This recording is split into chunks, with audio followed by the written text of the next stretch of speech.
time, and there's an old Jewish cemetery there. And it's seeing things, obviously, like coming from the US and never having seen things that were that old till I go to Europe. And then in the Jewish cemetery is the gravestone of Rabbi Lo, or they call him Rabbi Lev in Czech. And he was an early, I think, the year 1000 Kabbalist, and he was the one who the origin story of the golem originates from. So that's been in films and books and things, like creating the golem, like creating a figure out of clay, breathing life into it. It's like the origin of the Frankenstein story. But the legend is that Rabbi Lo created the golem to protect Prague. So the original synagogue is still there. The cemetery, like I said, with his gravestone is still there. And it's definitely, different people have different opinions on the legend. Like, is the legend, that's the thing of legend.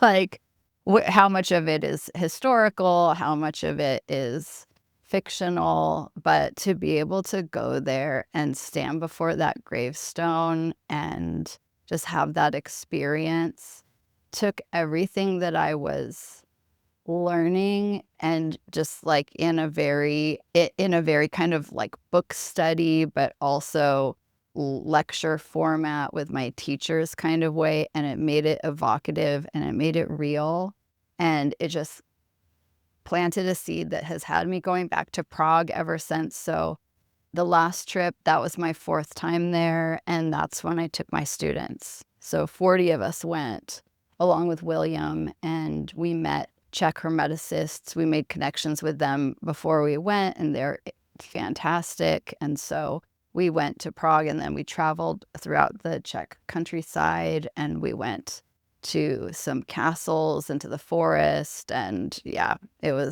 and then after, it was like finding magic finally gave me the answers to the questions I wasn't asking. And at this point, it's like nothing doesn't qualify as magic. Nothing is chance. Nothing is luck. Nothing is just accidental coincidence.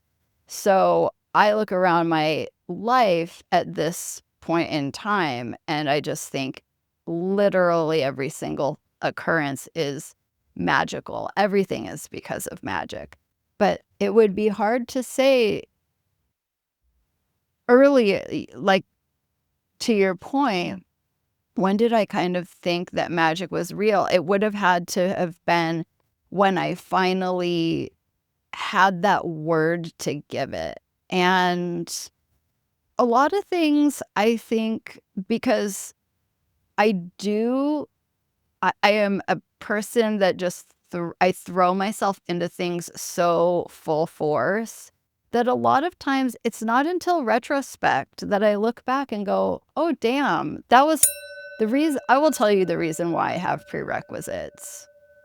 There's 2 reasons why I have prerequisites, and it doesn't really have to do with the students, funny enough. It has to do with the work, and it has to do with making my life easier as a teacher. So when I teach, I want to be able to teach at the highest level possible. And if I know that everybody in the class has already done a certain level of training, then I don't have to hold hands. Yeah. We can just jump right in. If I have to explain to everybody things like, these are the correspondences of the Hebrew letters to the tarot cards, and these are the signs that they correspond to, and we have to have that discussion before we can do astrological workings or tree of life workings or whatever it might be. I would rather just say, let's have everybody have a certain amount of training where you know that stuff, so that when we go into higher octave, then we can just jump right in. And I guess it does have to do with the students, the fact that it lets them feel prepared.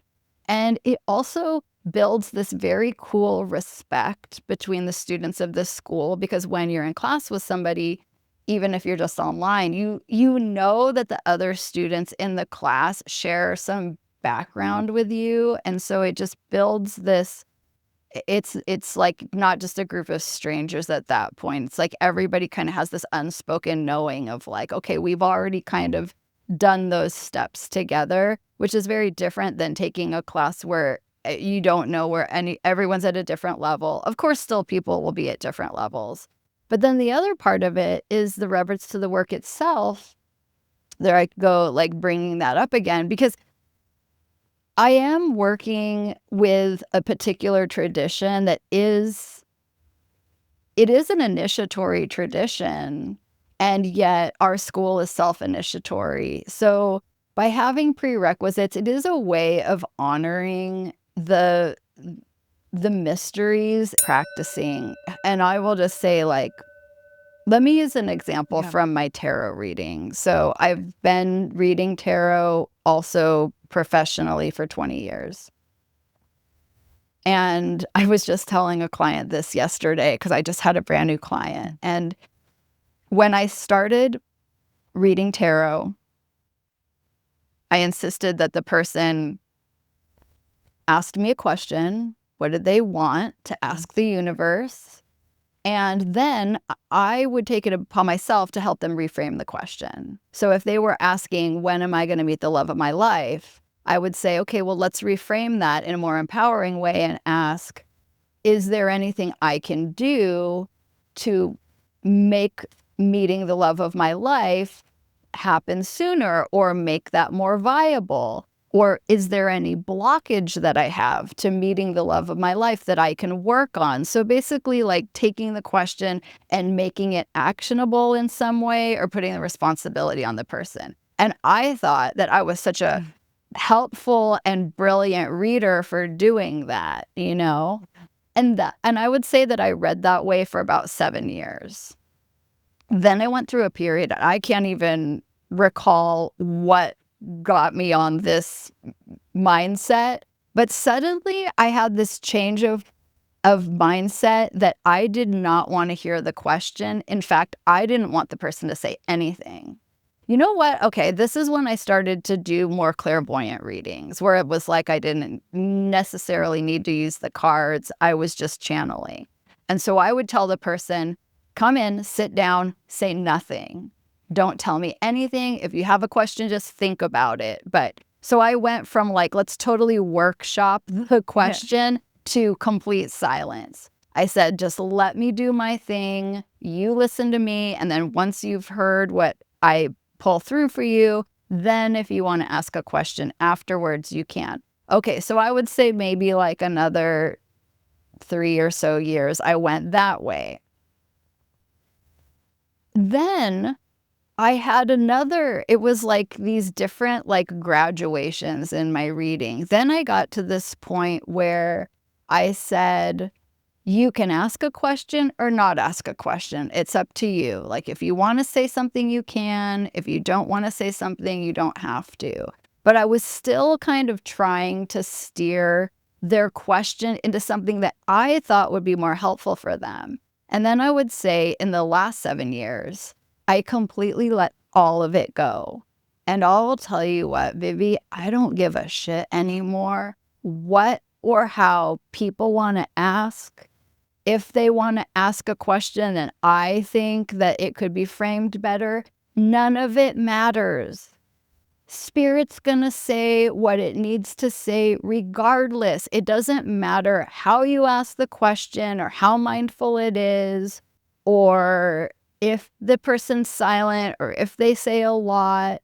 Literally, that I see now that what I thought was being helpful really was me just interjecting my ego, what I thought I knew, trying to be a teacher when I really was just needing to be a channel. And my readings I've never felt more accurate and more sincere as a reader to when I think that and that's that's very true. What William said is also something that's echoed by a lot of the occultists and authors of the Western mysteries, that to walk the middle path means to really and I think it's just valuable that in this day and age to really have a care for your mental health. Because like I said, the mind is such a potent thing, and you can drive yourself nuts, and it's not the magic doing it, it's your own brain, so to be able to have balance there. For myself, I think that, where did that discipline come from? I mean, discipline is so key, and consistency. I like the word rigor as a Leo, but I would say that it doesn't have to be, first of all, it should be fun. And again, not fun because everything is lighthearted and easy. Yeah. Some of why magic is fun is because of the deeper, darker intensities of it all. But you shouldn't be doing magic if you don't enjoy doing it, So fortunately, I love doing it. And I just have to say that the things just unfolded in the right timing. Here's a magical thing that if there's some congruence or some overlap, then we can get to our own personal answers of, this is how things can help me work in my mind now, and yet I'm open to evolve as I grow more, as I get more information. And I will say, just to go back to the beginning, to Prague, and I know I've quoted these guys so many times, but it's one of my favorite quotes. One of our Hermetic brothers, who we met, William and I, on the scouting trip, he didn't speak the greatest English. Of course, whenever I'm somewhere that is where people speak a different language, their English is always a million times better than my any other language. But as we were sitting having dinner in a very, very beautiful old restaurant where they said that Hermeticists had been meeting for over 100 years and gathering there was a point where he just set down his glass and said, "Wherever you go, the light is the light." And I just thought that was the most brilliant, beautiful, concise way of saying, you guys do what you do, we do what we do. For you in the tarot, the Fool is the letter Sheen. For us, it's the letter Aleph. It doesn't matter. Wherever you go, the light is the light. Beautiful. I think that's a perfect ending. I can't top that with any more questions.